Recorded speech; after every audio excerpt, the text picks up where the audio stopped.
Let's go ahead and take a look at our next example. We want to find the nth term of an arithmetic sequence. So let's recap some information here.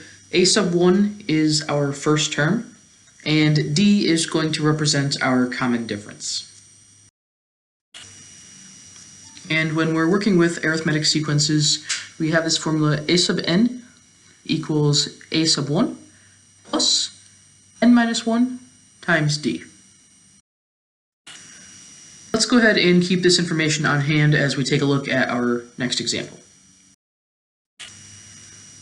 So let's say we want to find the 38th term of the following arithmetic sequence. The sequence we're going to be working with is 5, 8, 11, 14, 17, and it's going to continue. Now, obviously, we could list out 38 terms and then figure out what that number is, or we could use the information that we have listed up here.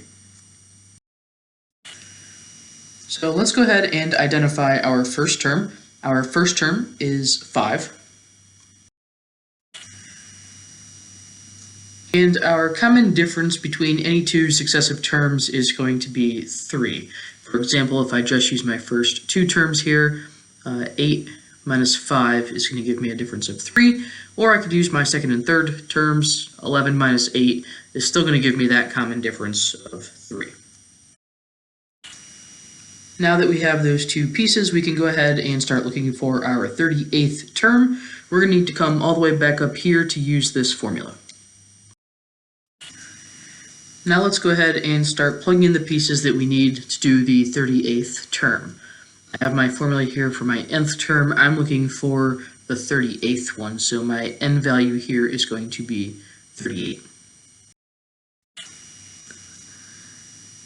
I'm also going to plug in my first term, which was my a1 value of 5, and I can go ahead and plug in my common difference, which was a 3.